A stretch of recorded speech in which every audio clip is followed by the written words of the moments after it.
एक अजीब सा गांव था जहां धूप ढलते ही लोग अपने दरवाजे और खिड़कियां बंद कर लेते थे, क्योंकि वहां का नियम बड़ा ही अजीब और डरावना था।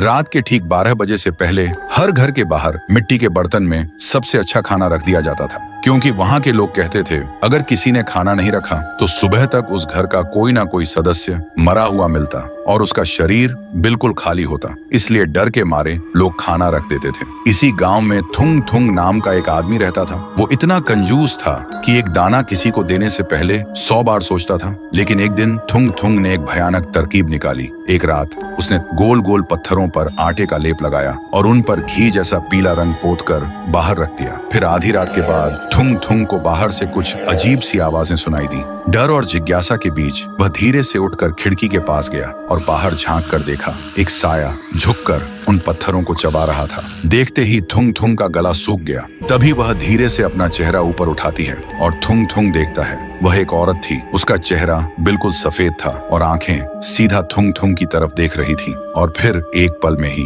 वह बिल्कुल थुंग थुंग के सामने आ खड़ी हुई। थुंग थुंग इतना डर गया कि वहीं बेहोश होकर जमीन पर गिर पड़ा। फिर सुबह जब थुंग थुंग को होश आया तो उसने देखा बाहर थाली की जगह सोने के सिक्के पड़े थे। सोना देखते ही थुंग थुंग का डर गायब हो गया और उसकी जगह लालच ने ले ली। वह खुशी से पागल हो गया। फिर अगले 3 दिन तक वह रोज थाली में कंकड़, मिट्टी और पत्थर सजा कर रखता और हर सुबह उसे बदले में सोना मिलता। लेकिन चौथे दिन सुबह जैसे ही वह उठा उसे महसूस हुआ उसके गले में कुछ अटका हुआ है। उसने जोर से खांसने की कोशिश की और तभी उसके मुंह से खून से सना हुआ सोने का एक सिक्का बाहर गिरा। यह देखते ही थुंग थुंग घबरा गया और तभी उसका पेट अचानक फूलने लगा, जैसे अंदर कुछ जिंदा हिल रहा हो। और अगले ही पल उसके गले को चीरते हुए उसके मुंह से पत्थर और सोने के सिक्के लगातार गिरने लगे। थुंग थुंग चीखता रहा पर रुक नहीं पाया। तभी उसके सामने वही औरत आ खड़ी हुई और धीरे से बोली, तूने मुझे पत्थर खिलाया थुंग थुंग, लेकिन मेरी भूख